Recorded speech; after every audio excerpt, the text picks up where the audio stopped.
At my sister's graduation, my own father, a powerful financier, looked at me and told his partners, "Chloe is the family's blue-chip stock." As for Lena, after 12 years in the Navy, she's a failed investment. He had no idea that this failed investment was about to liquidate his entire empire of lies. My name is Lena Harden. I am 30 years old, and for 12 of those years, I've been an officer in the United States Navy. On this particular day, however, I was just a ghost at my own sister's celebration.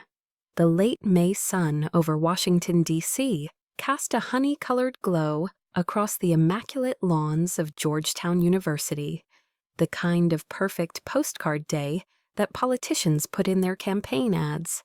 Laughter as light and bubbly as the Veuve Clicquot being served floated through the air. But for me, everything was a cold, flat gray. I stood alone near an old oak tree, clutching a glass of Perrier like it was a lifeline. My simple black theory trousers and silk equipment blouse might as well have been rags amidst the sea of Tom Ford suits and Chanel dresses. My mother, Eleanor, glided past, her eyes sweeping over me with a familiar, barely concealed disappointment. She didn't stop, but her voice, sharp as a shard of glass, cut through the noise. "For God's sake, Lena," she whispered, her painted smile never faltering. "I sent you a check. You couldn't have bought a simple J. Crew dress. You make me feel like I'm hiding a family secret." I didn't answer. I just tightened my grip on the glass, feeling the cool condensation on my skin. The knuckles on my right hand turned white. I was used to it, being the blemish on the otherwise perfect portrait of the Harden family. I focused on my breathing, inhale, exhale, the way they taught us. It was a simple drill, one that kept you centered when the world was trying to tear you apart. For 12 years, it had worked on battlefields. I was finding it barely worked here. Then my father, Richard Harden, made his grand entrance. He didn't walk, he glided, a shark in a bespoke suit, navigating the waters of power with a practiced ease. He was flanked by a senator and a few investors, their faces flushed with sun and champagne. He clapped my sister, Chloe, on the shoulder.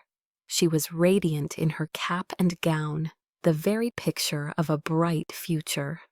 "This is Chloe," my father announced, his voice booming with the pride of a CEO unveiling a billion-dollar product.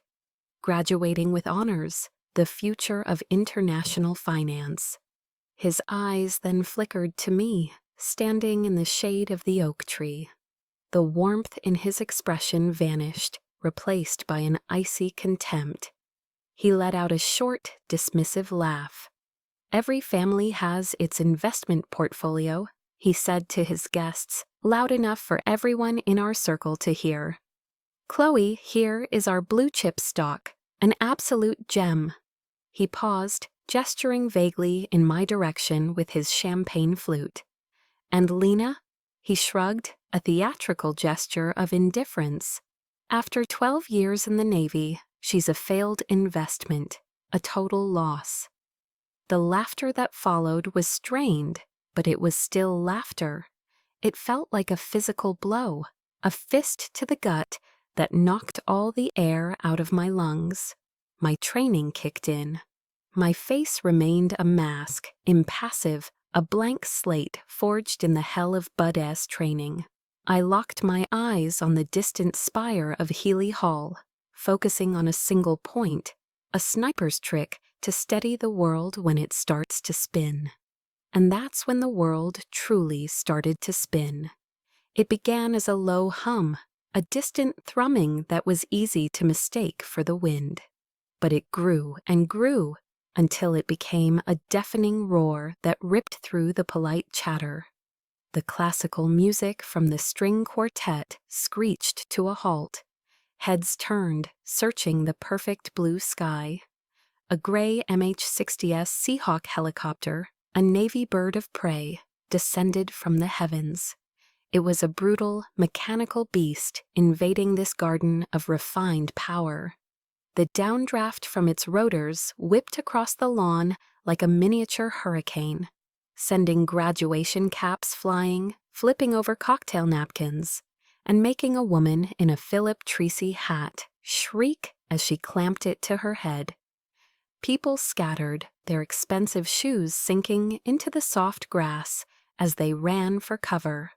With the precise grace of a predator, the helicopter touched down on the main lawn. The side door slid open.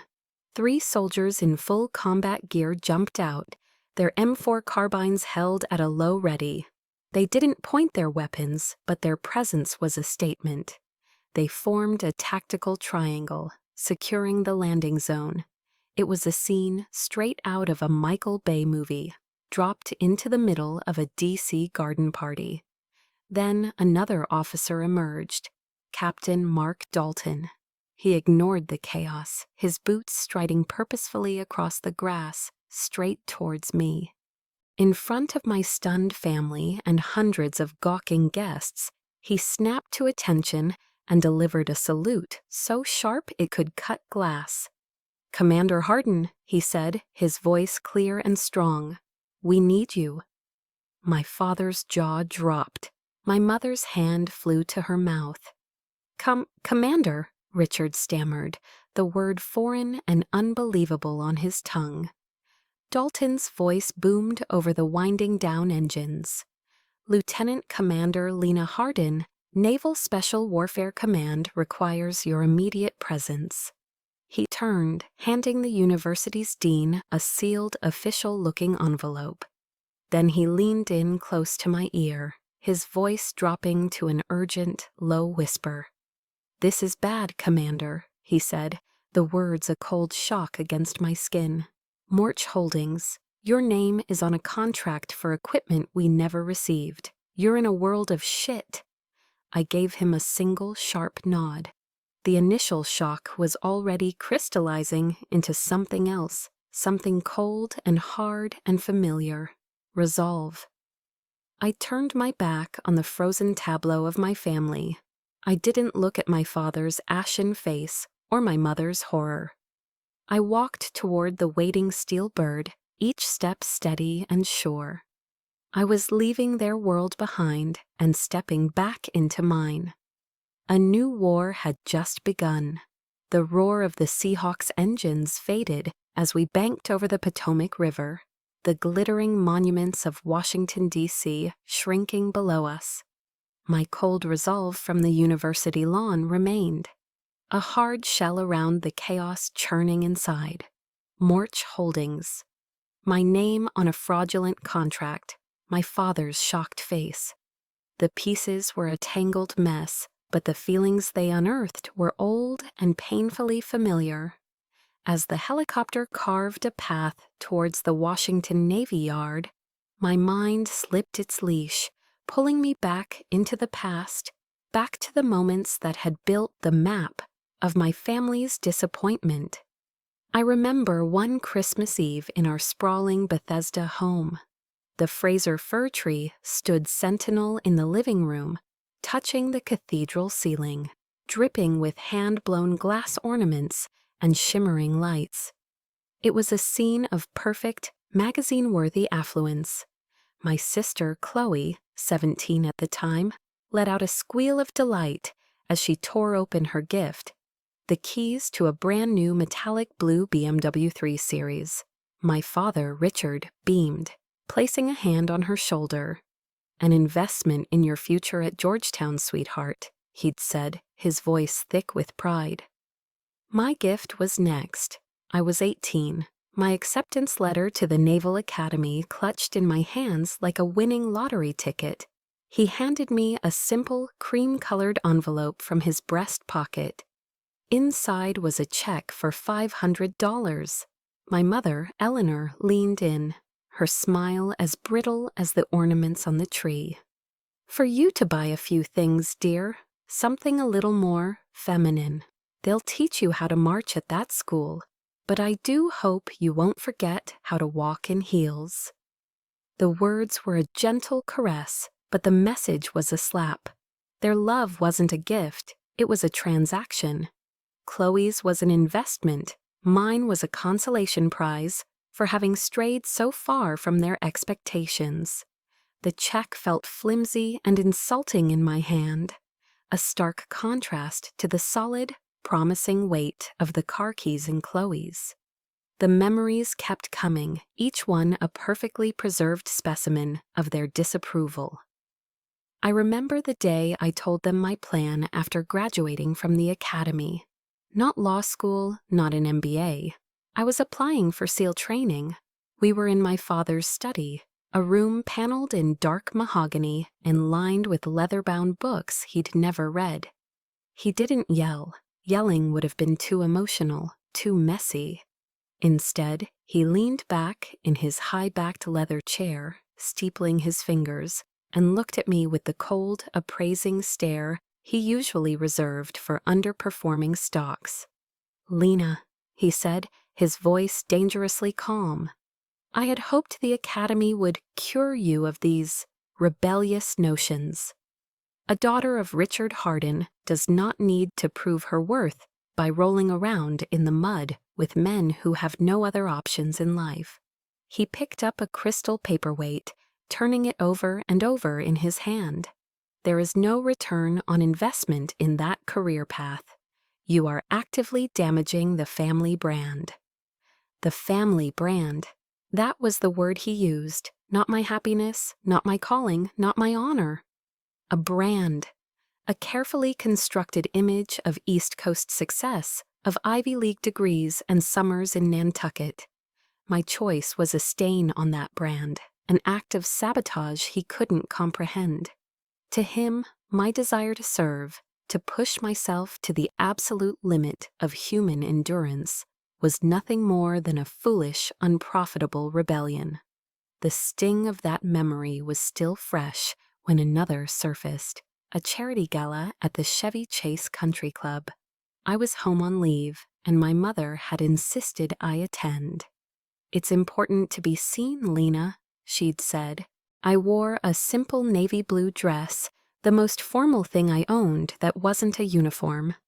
One of my mother's friends, a woman dripping in diamonds, asked me what I did. Before I could form an answer, my mother had swept in, her laugh a tinkling bell. "Oh, she works for the government," Eleanor said, waving a dismissive hand. "Some boring national security project. You know how it is." Boring national security projects.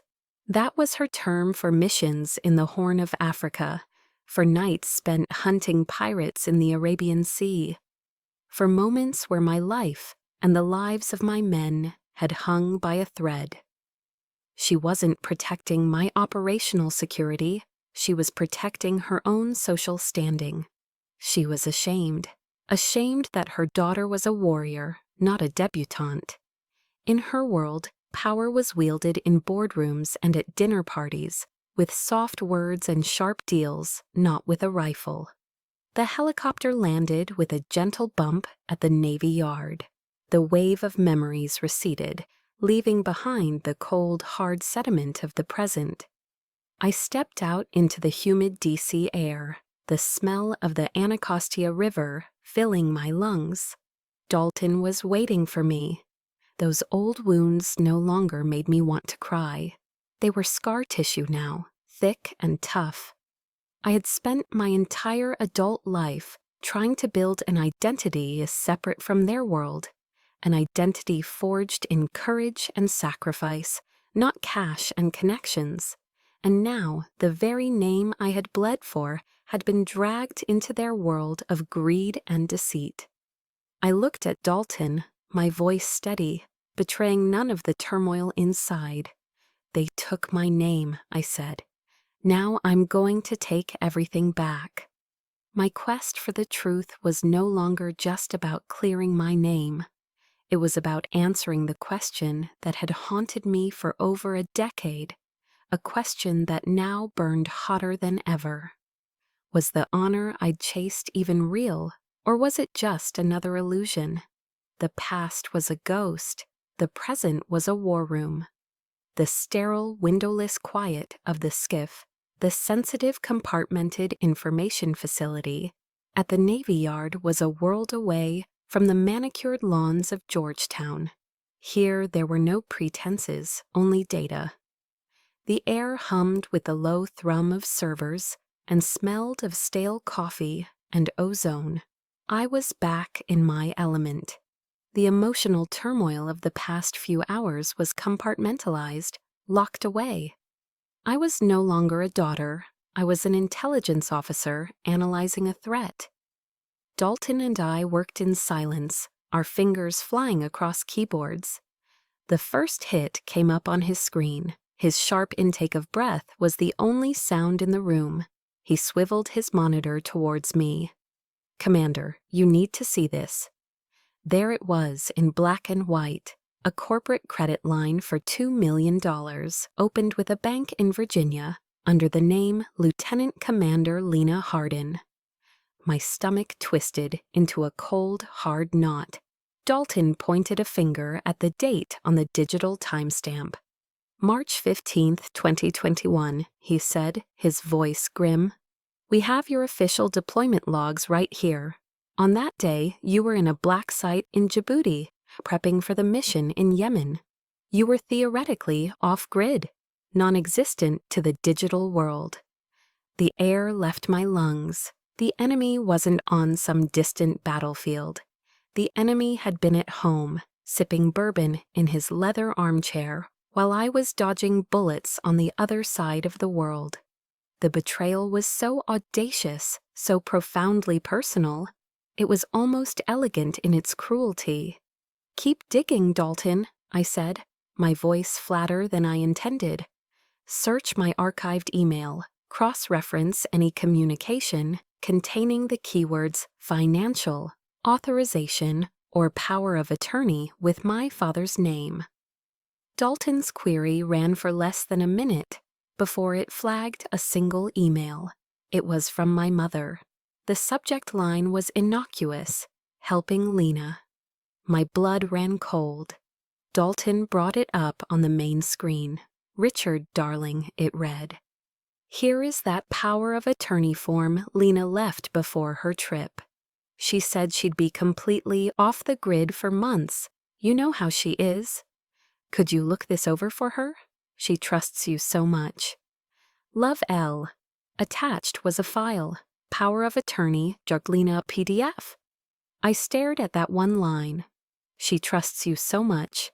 My trust, the simple, daughterly trust that I had maintained despite years of emotional neglect, had been weaponized. It had been handed over, gift-wrapped, by my own mother. Whether through sheer naivety or willful ignorance, she had loaded the gun and given it to the man who was now pointing it at my head. "The IP address," I said, the words feeling like gravel in my mouth. "The one that uploaded the file for the credit application. Trace it." Dalton's fingers tapped out the command. A map of the DC metro area filled the screen, a red pin blinking ominously. It pulsed over a neighborhood in Bethesda, Maryland. Bradley Manor. I didn't need to see the street name. I knew that place. It was the house where a grand piano I was never allowed to learn sat collecting dust because I lacked the aptitude. It was the house with the library where my father lectured me on my life's failings. It was my parents' house.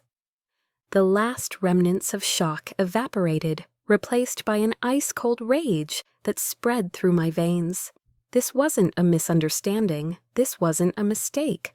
This was a calculated, meticulously planned operation. "Bring up the PDF, Dalton." He opened the attachment from my mother's email.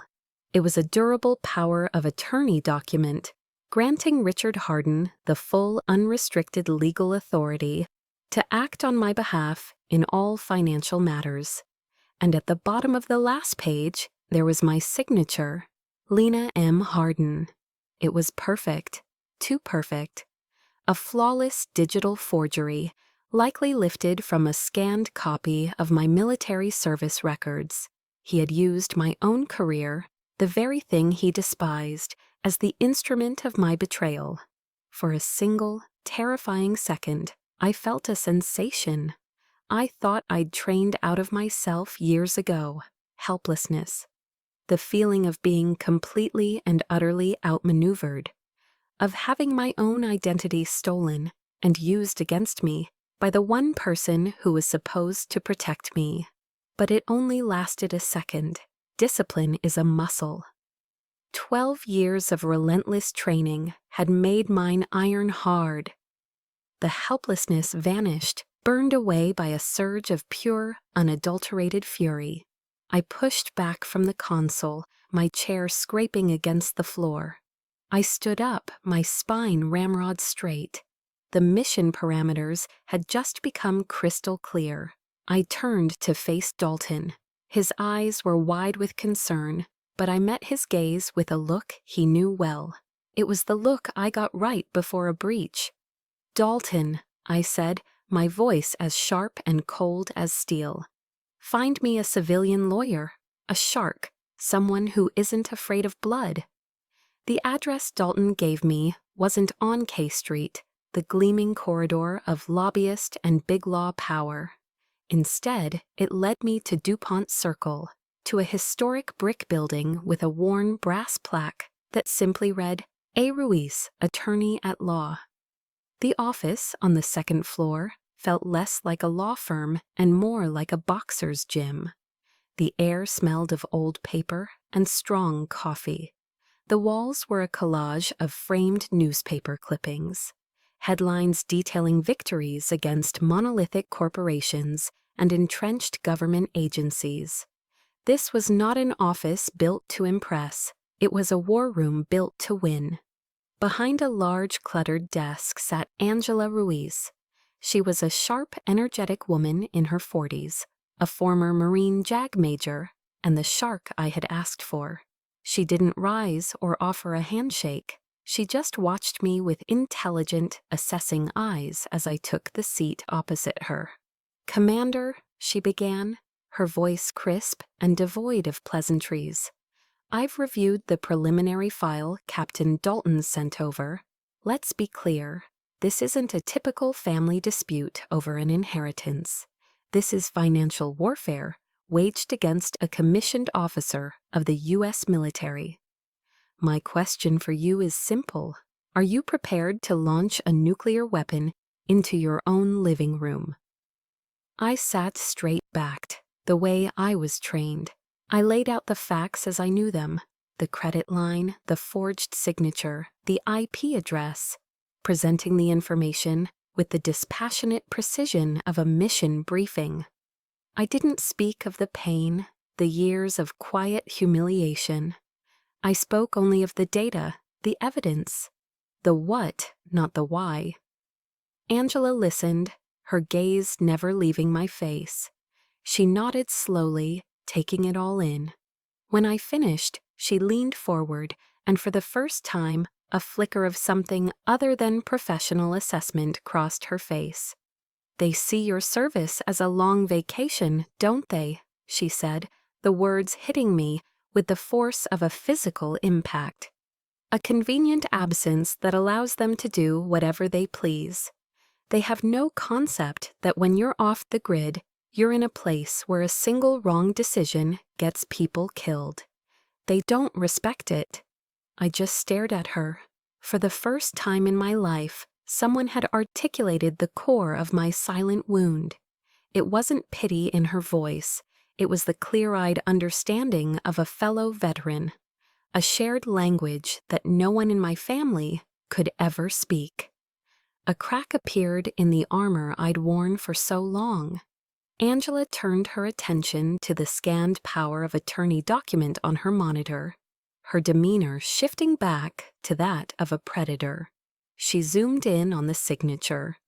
"This is a digital lift and paste, clean but amateurish if you know what to look for." She clicked through a few screens, bringing up the file's metadata. "But look here," she pointed. The document was created with a specialized editing software, a program that certain defense contractors favor for creative accounting, a program that's explicitly forbidden on any DoD networked system. A slow smile spread across her face. It was the smile of a shark that had just tasted blood in the water.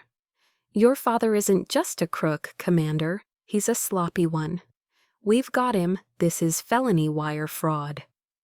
After the meeting, Angela walked me to an independent coffee shop down the street, a place with worn wooden floors and local art on the walls. She ordered 2 black coffees.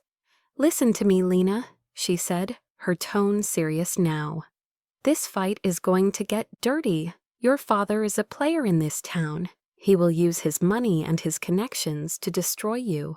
He'll paint you as an unstable officer, a disgruntled, ungrateful daughter. He will leak stories. He will try to break you. You need to be ready for that." I looked across the small table into the eyes of a woman who, like me, had seen the worst the world had to offer and hadn't flinched. The doubt and isolation that had been my constant companions for years began to recede, replaced by a flicker of something I hadn't felt in a long time: hope. I had an ally. "Ma'am," I replied, my voice calm and even. "I survived Hell Week in Coronado. Compared to that, a courtroom is a playground." Angela's sharp features softened into a genuine nod of respect. "Good," she said, taking a sip of her coffee. "In that case, let's go to war." The brief flicker of hope I'd found in Angela's office was a fragile thing, a single candle in a hurricane. I knew the countermove was coming. In my world, when you identify a threat, you anticipate its course of action, its most likely avenue of attack. I had prepared myself for a legal onslaught, for corporate maneuvering. I just didn't expect the attack to come cloaked in the guise of maternal love. I was in my temporary apartment in Alexandria, a sterile corporate rental that smelled of new carpet and paint, going over a stack of documents with Angela on speakerphone. My phone buzzed on the granite countertop, the screen lighting up with a name I knew by heart. "Mom." I held up a finger to the speakerphone, signaling for Angela to hold, then took a slow, deliberate breath. A tactical pause before engagement. I answered. "Lena, darling." Eleanor's voice was syrupy sweet, a tone she usually reserved for the wives of my father's most important clients. It was a weaponized warmth. "I heard you were back in D.C. Why haven't you called? Your father and I have been so worried." I felt a familiar, bitter taste in the back of my throat. "Worried about what, Mom?" I asked, my own voice colder than I intended. "My well-being or the state of Dad's investment portfolio?" A sharp, wounded silence stretched across the line, so profound I could almost hear her calculating her next move, recalibrating her attack. Then a wounded tremor entered her voice, a masterful performance.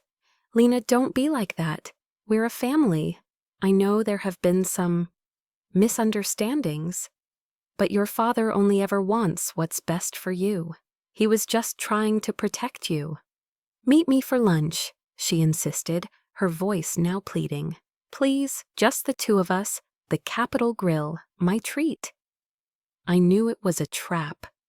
The Capitol Grill on Pennsylvania Avenue was my father's unofficial office, a den of dark wood, porterhouse steaks, and backroom deals. It was enemy territory. My tactical mind screamed at me to refuse, to keep the engagement on my own terms. But a small, foolish part of me, a part I thought I'd killed off years ago during the frozen nights of Hell Week, still wanted to believe. It was the ghost of the little girl who just wanted her mother. I agreed. The restaurant was exactly as I remembered. A low hum of powerful men talking about money. The clinking of heavy silverware on starched white linen. The rich smell of seared beef and expensive wine. Eleanor was already seated at a prime booth, a glass of buttery Chardonnay in hand. She didn't hug me. She offered an air kiss that landed somewhere near my ear.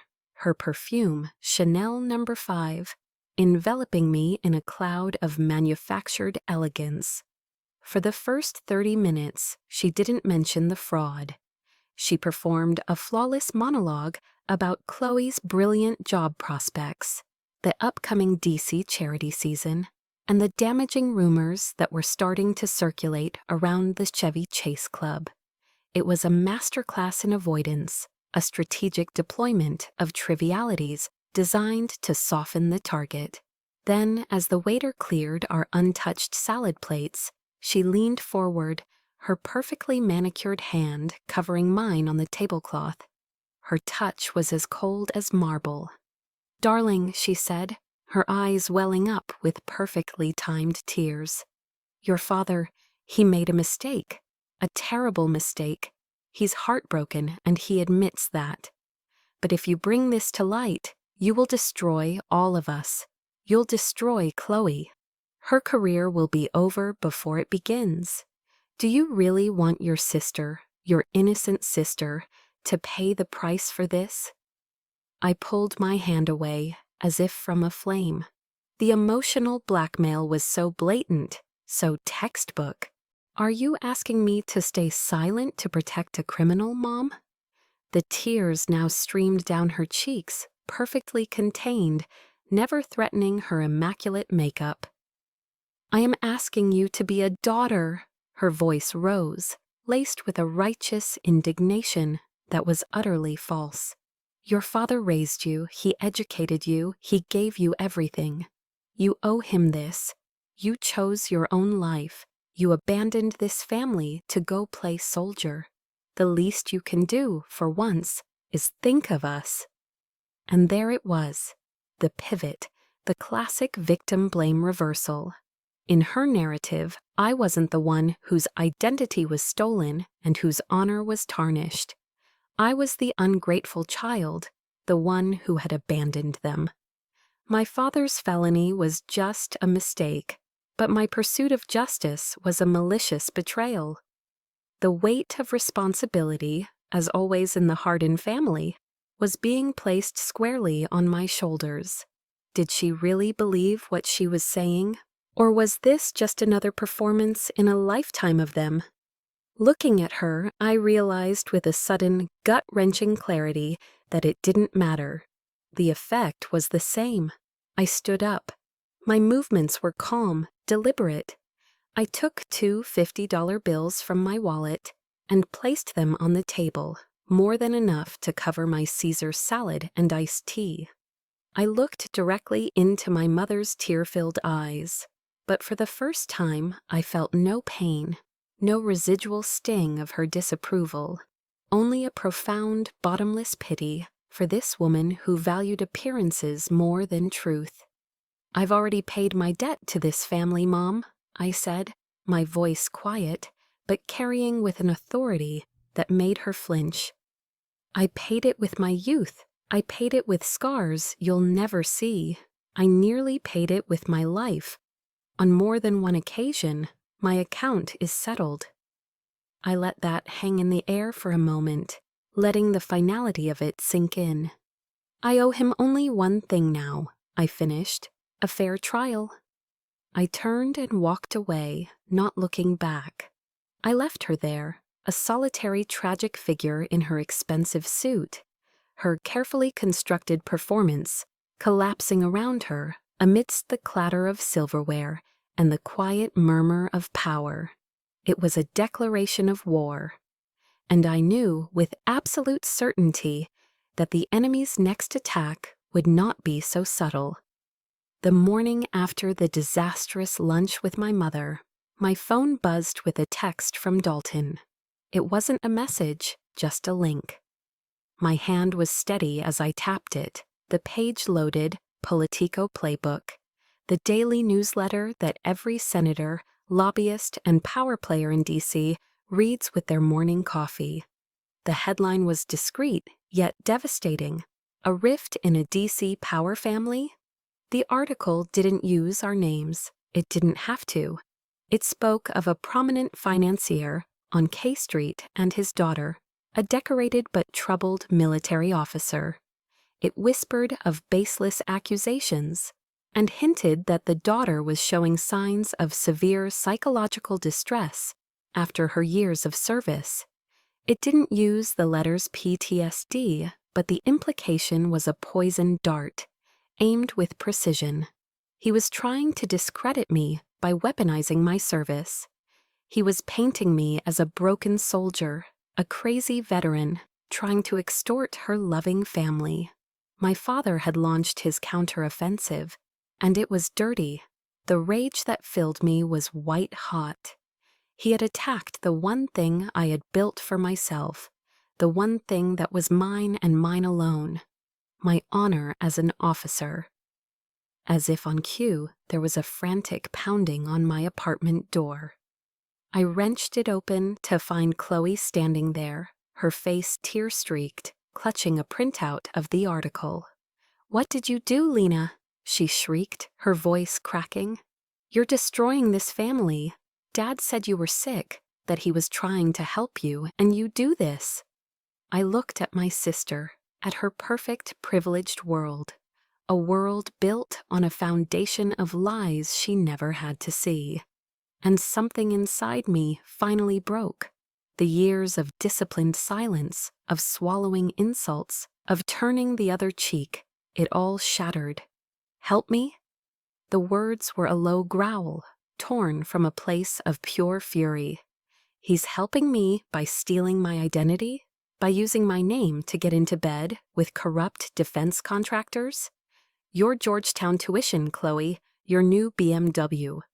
This entire life you think you've earned was paid for with my honor. It was all funded by a lie with my name on it. The color drained from her face. She stared at me, speechless, as if seeing me for the first time. Not the quiet, awkward older sister, but a stranger filled with a terrifying rage. She took a step back, turned, and fled.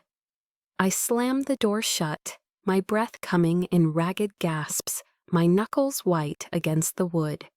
That night, the anger gave way to a crushing weight. I sat on the floor of my dark apartment, the city lights of Alexandria blinking indifferently outside my window. I had faced down terrorists, pirates, warlords. I had survived things that were supposed to break a person, but nothing had prepared me for the abject cruelty of my own family. For the first time, I felt truly, completely alone, cornered by an enemy I couldn't fight with a weapon or a plan. He was using his power, his influence, his lies. He was erasing me. My mind drifted to a book a mentor, a wise old master chief, had given me years ago. It was by Brené Brown. I fumbled for the light switch, found the book on the small nightstand, and flipped through the pages until I found the passage he had underlined for me. The words seemed to lift off the page. It is not the critic who counts, not the man who points out how the strong man stumbles.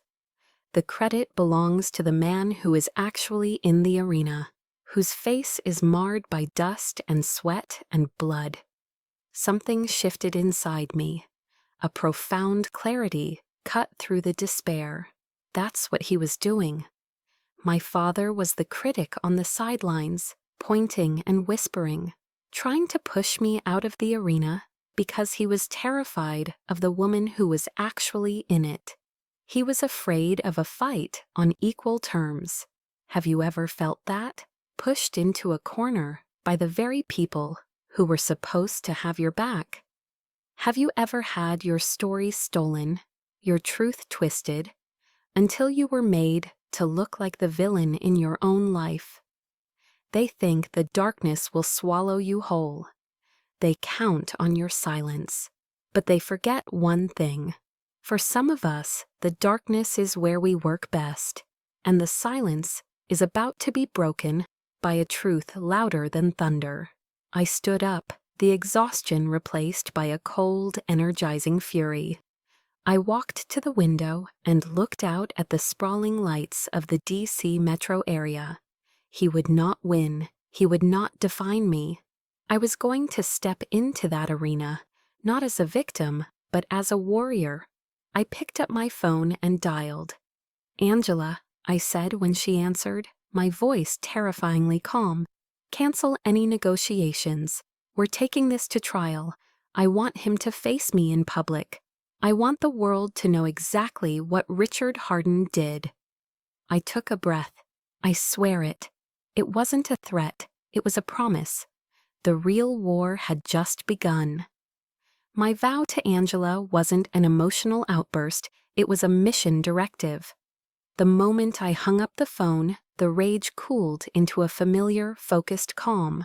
This was no longer a family drama. This was an operation. The objective: dismantle my father's empire of lies. The means: irrefutable proof. The first step was to establish an unbreachable timeline. I flew to Naval Amphibious Base Coronado in California. Stepping onto the base felt like coming home. The salty Pacific air, the rhythmic chants of trainees on the grinder. It was the world where I made sense, but I wasn't there for comfort. I was there for ammunition. Dalton met me outside the administrative building. Together, we walked into the records archive, a secure, climate-controlled vault that held the unfiltered history of my career. I presented my credentials to the chief petty officer on duty. "I need my complete deployment logs and all fit reps for the last 10 years, I said. The chief, a man with 20 years of service in his eyes, looked at me with professional curiosity, but complied without question.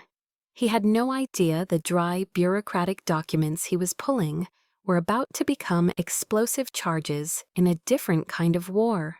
Under the harsh fluorescent lights of a small conference room, Dalton and I laid out the files. It was a decade of my life, reduced to dates, coordinates, and performance evaluations. A world of black and white, of verified facts. We cross-referenced every fraudulent transaction Angela had uncovered. March 15, 2021. The $2 million credit line was signed in a bank in Richmond, Virginia. My fit rep for that period stated, "LCDR Harden led a high-risk reconnaissance mission at coordinates, redacted, Gulf of Aden, September 10, 2022. A brokerage account was opened in my name in Delaware. My deployment log confirmed, engaged in joint training exercises with French GIGN forces, French Alps." One by one, every lie my father had constructed was smashed against the granite wall of military fact. There was a cold, satisfying certainty to it. He had built his case on my absence, on the secrecy of my life. He never imagined that my secret life was the most meticulously documented one on the planet. While I was gathering my alibis, Angela was on the offensive in DC. She called me late one night, her voice electric with discovery. "I've got another one, Lena, a shell corporation. Meridian Impact LLC, registered in Delaware, the go-to state for corporate anonymity." "What's the connection?" I asked. "It's been receiving small consulting payments from a subsidiary of Morch Holdings, and the sole managing member, Richard Harden." She wasn't finished. "It gets worse. To open the corporate bank account, he needed a secondary form of ID.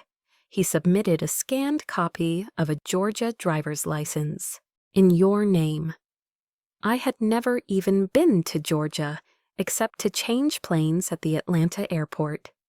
"The IP address that uploaded the file," Angela continued, her voice grim, "traced back to his office building on K Street. He didn't just steal your identity, Lena. He created an entirely new one for you, a ghost he could control." The final piece of the puzzle came from Dalton. He was reviewing old communication logs when he remembered something. "Years ago, Commander," he said, looking up from his laptop, "your life insurance policy, There was an issue with the beneficiary designation while you were deployed. I had to call your emergency contact. My father. Calls involving sensitive personnel data are automatically recorded for security purposes, Dalton said, a slow grin spreading across his face. We made the request through official channels to the NCIS. A few hours later, a secured audio file landed in my inbox. We listened in the quiet of the conference room. We heard the voice of a younger Dalton. I need to confirm some information with Lieutenant Commander Hardin's legal power of attorney. And then, my father's voice, smooth, confident, and dripping with condescension. This is Richard Hardin. I'm her power of attorney. You can speak with me. Click. It was the sound of a bear trap snapping shut. A cold smile touched my lips. The evidence was compiled, cross-referenced, and verified. The lies, the forgeries, the sheer breathtaking arrogance of it all. It was all there, a perfect chain of evidence. I looked at Dalton. He just nodded. He knew. We have enough ammo, Dalton, I said, closing my laptop. Time to load the magazines. The hearing room for the Federal Civilian Review Board was a place designed to intimidate. It was all dark mahogany, muted gray carpet, and heavy silence, presided over by a panel of 3 stone-faced adjudicators. The air was cold and still. My father, Richard Hardin, sat at the respondents' table, flanked by a team of lawyers, whose suits probably cost more than my car. He looked relaxed, confident, even bored. He was a shark in his natural habitat, a master of a world governed by loopholes and plausible deniability. He nodded politely to the panel, a man among his peers. Then the doors at the back of the room opened, and I walked in. The quiet murmur of the room died instantly. Every head turned. I wasn't wearing a business suit. I wasn't dressed as a civilian plaintiff. I was wearing my Navy service dress blues, the formal high-collared uniform of dark navy blue, adorned with the full array of ribbons and medals I had earned over 12 years. The gold stripes of a lieutenant commander shone on my sleeves. The seal trident, my most sacred symbol, was pinned over my heart. I was not a daughter suing her father. I was a commander in the United States Navy, reporting a crime. I saw a flicker of something in my father's eyes, not fear, not yet, but annoyance, a crack in his composure. This was not the narrative he had prepared for. I walked with a steady, measured pace to the petitioner's table and took my seat beside Angela. I didn't look at him. I looked at the panel. Angela rose. She was a force of nature, calm and commanding. "Good morning, members of the board," she began. "My client, Lieutenant Commander Lena Hardin, is here today, not to air a family grievance, but to report a grave series of federal offenses that used her military service and her identity as a weapon against her." She began her presentation, a systematic, relentless barrage of facts. Each piece of evidence was a missile launched at my father's fortress of lies. First, the world map appeared on the large screen behind the panel. A pin marked my location in the Gulf of Aden. On March 15, 2021, Angela stated, her voice sharp, when a $2 million line of credit was opened in my client's name in Virginia, LCDR, Hardin was here, leading a high-risk counter-piracy operation. Another pin appeared in the French Alps. When a brokerage account was opened in her name, she was here, conducting joint training.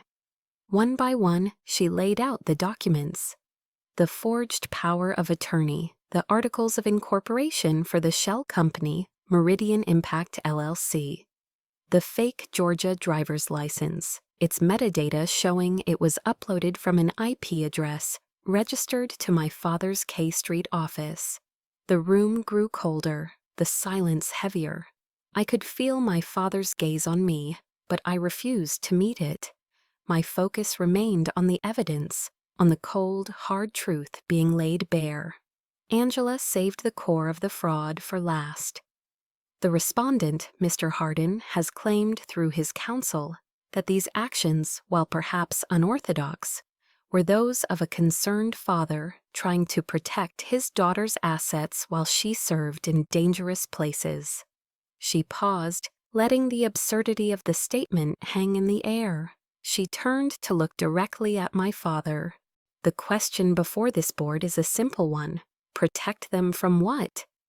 My father's lead counsel, a man with silver hair and a golden tan, stood up. Objection, this is speculation. Sustained, the lead adjudicator said, but his eyes were fixed on Angela. Let me rephrase, Angela said smoothly. Let's examine the nature of this protection. My father decided it was time for his own performance. He stood, his expression a carefully crafted mask of wounded sincerity. He addressed the panel as if they were old friends at the country club.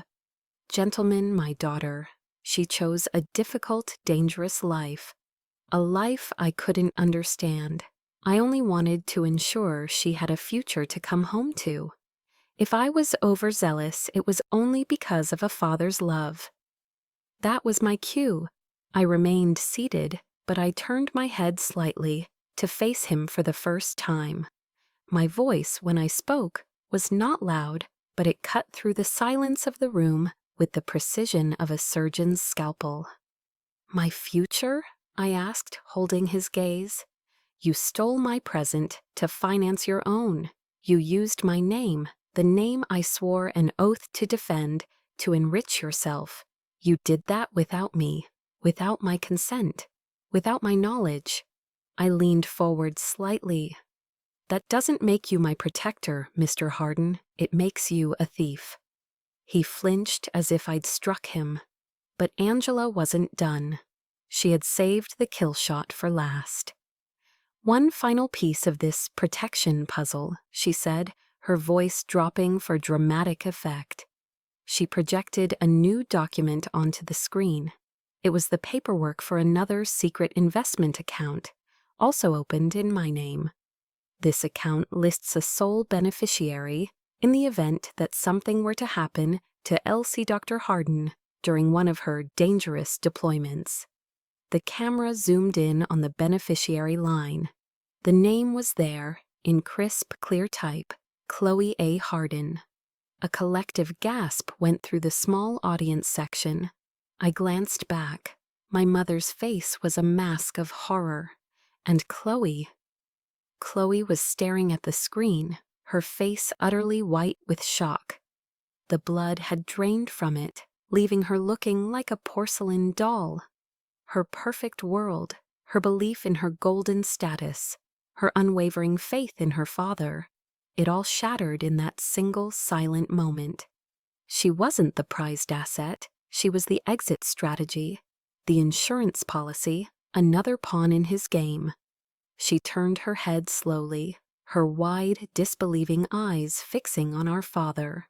Her lips parted and a single, heartbroken whisper escaped, a sound that seemed to echo in the dead silent room. You used me. It was the final blow, not from me, not from Angela, but from his own favored child. The lie had consumed everything, even its own creation. The facade of the powerful, loving father crumbled into dust. Richard Hardin stared at Chloe, his mouth opening and closing with no sound coming out. His confidence, his arrogance, his entire curated persona evaporated.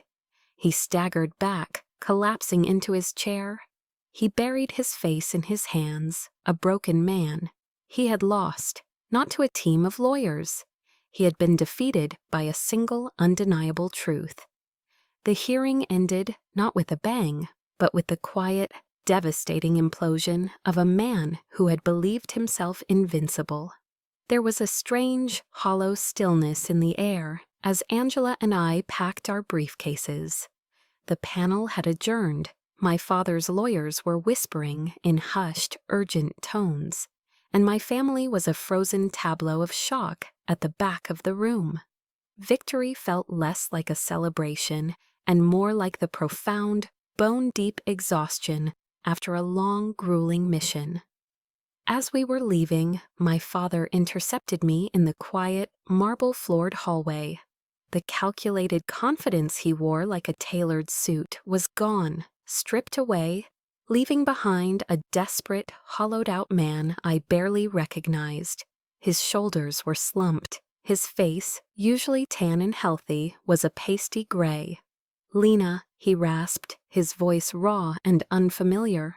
"We can fix this. Please, I'll give it all back. Every cent. We can fix this." I looked at him, truly looked at him, and felt a stunning lack of emotion.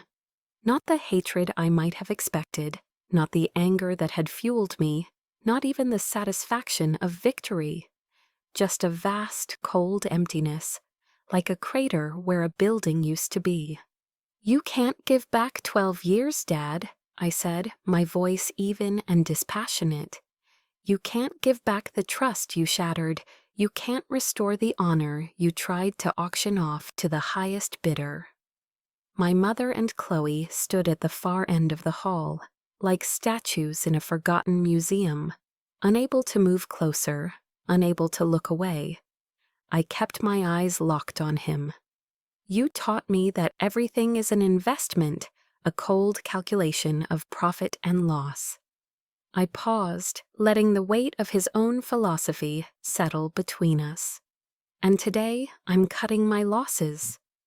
I walked past him. His hand twitched as if to reach out, but he didn't. My footsteps echoed in the silence. I didn't look back. A week later, the official fallout began, delivered with the cold, impersonal efficiency of the federal government. The Department of Justice issued a formal press release. The words were clinical, brutal, and public. "Richard Harden has been indicted on charges of wire fraud, aggravated identity theft, and conspiracy to defraud the United States." The news spread like wildfire. His assets were frozen by federal marshals. His partners abandoned him. The phones at his firm stopped ringing. The Harden empire, a monument to financial wizardry, crumbled overnight. I saw the headlines on Bloomberg and the Wall Street Journal, the very publications that had once lauded his genius. Now they were dissecting his downfall with a detached journalistic glee. Reading the words, I didn't feel a surge of triumph. I just felt quiet, a heavy, profound sense of relief, as if a weight I hadn't even fully realized I was carrying for my entire life had finally, irrevocably, been lifted. The personal fallout came via a phone call a few days after that. It was Chloe. Her voice was broken, choked with sobs that sounded raw and new to her. "I resigned," she whispered into the phone. Everyone at the firm looks at me like I was part of it, like I'm a criminal." She was crying now, the wrenching, helpless sobs of someone whose world had been pulverized. "I didn't know, Lena. I swear on my life, I didn't know anything." I believed her. I truly did. That was the tragedy of it. I listened to her cry for a long moment, the sound scraping against my own raw nerves. There was no room for false comfort now. "I know you didn't, Chloe," I said, my voice gentle but firm. "But ignorance isn't innocence. It's just a privilege you had that was paid for with my truth." I let her absorb the sting of that. The silence was filled only with her ragged breathing. "You have to build your own life now, Chloe, from the ground up, with your own 2 hands. It's the only way." I ended the call. It felt cruel, like abandoning a soldier on the battlefield, but it was a necessary cruelty. It was the last, hardest lesson our family had to offer. You can't live your life on a foundation built by someone else's lies. That night, Back in the sterile quiet of my Alexandria apartment, the reality of my victory finally settled in, and it had the bitter, metallic taste of ashes. I sat in the dark for hours, just watching the distant, indifferent lights of the city. I had won. I had exposed the truth. I had reclaimed my name. But in doing so, I had systematically dismantled my own family. The demolition was complete. There was nothing left but rubble. I thought of the chaplain on our team, a good man who had seen more than his share of broken things. He was fond of quoting the Bible, not to preach, but to find anchors in the storm. A line came to me then, from the Gospel of John, "And you will know the truth, and the truth will set you free." I had found the truth, and I was, in a way, free. Free from the crushing weight of their expectations, free from the quiet shame, free from the suffocating web of lies. But as I sat there in the silence of that empty room, I realized that freedom felt a lot like loneliness. The battle to clear my name was over, but a new one, a quieter, more difficult one, was just beginning. I had to learn how to live in this new, unburdened silence. I had to figure out what home and family were supposed to mean now, when the old definitions had been burned to the ground. 6 months later, I stood in a place far removed from any courtroom or corporate office. I stood in the Hall of Heroes at the Pentagon, a sacred space where the names of America's bravest are enshrined. The air here was different, hallowed, heavy, with sacrifice and honor. I wasn't in my service dress blues. At my own request, I wore my desert combat uniform, the sandy, worn fatigues of a warrior. This honor wasn't for a commander at a desk, it was for a SEAL in the field. The Secretary of the Navy stood before me, reading a citation for an act of valor that had remained classified until now. He spoke of a mission in Yemen years ago, the very mission I was on when my father was busy forging my name on fraudulent contracts. The details were sparse, as they had to be, but they spoke of a firefight, a wounded teammate, a decision made under impossible pressure. As he finished, he took the silver star from its velvet box and pinned it to my chest. The weight of it was small, but its significance was immense. Camera flashes popped like distant gunfire. I looked out into the crowd of starched uniforms and serious faces, and I found them. Dalton, Angela, a few of the guys from my team. They weren't clapping loudly, they were just standing there, smiling. I was invited to the podium. I had no prepared remarks. I looked out at the audience, the generals, the admirals, the government officials, the families, and I spoke from the heart. I was taught, I began, my voice clear and steady, that a special operator is a quiet professional, that the greatest honor is to complete the mission with no one ever knowing your name. For a long time, I believed that was the only truth. I paused, letting the words settle. But I've learned another lesson. I've learned that silence sometimes isn't strength. Sometimes it's complicity. Silence can erase the truth. Silence can erase a person. My gaze drifted to my teammates. People talk about family legacy, about the name you inherit, but I believe a real legacy isn't what's handed to you. It's what you build with your own sweat and blood and tears. It's forged in the choices you make in the dark when no one is watching. I looked back at the assembled crowd. I stand here today not because I am perfect, but because I refuse to disappear. I am not the daughter of a financier. I am Lieutenant Commander Lena Hardin, United States Navy, and I have written my own name in the book. A wave of applause, strong and sustained, filled the hall. For the first time, it felt like it was for me, for the real me. Later that evening, I skipped the formal reception. Instead, I met my team at a small, unassuming veterans bar in Arlington, the kind of place with faded flags on the walls and the smell of spilled beer and old stories in the air. We crowded into a worn wooden booth. There was no talk of the trial, no mention of Richard Hardin. We just drank our Sam Adams, traded old sea stories, and laughed. The easy, unburdened laughter of brothers in arms.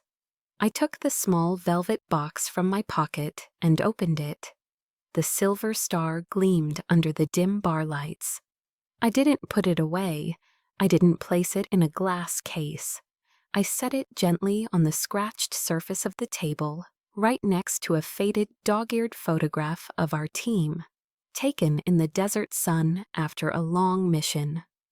I looked at the familiar, smiling faces in the picture, the men who had shared their last drops of water with me, who had trusted me with their lives. This was my legacy. This was my family. It was a profound realization. The journey hadn't just been about seeking justice. It had been about discovering what truly mattered. It wasn't about proving my worth to those who would never see it. It was about honoring the bonds forged in fire, the loyalty of those who had stood by me when the world turned its back. The message of my own life, I realized, was simple. Never let anyone else hold the pen. A true legacy isn't the name you're given, but the one you earn. I took a long drink of my beer, the cold glass a welcome comfort in my hand. And for the first time in a long, long time, I felt like I was finally home. My journey to this moment, to this feeling of being home, was about finding my truth and my voice. And I know I'm not the only one who has had to fight that battle. Your story, your journey, has value.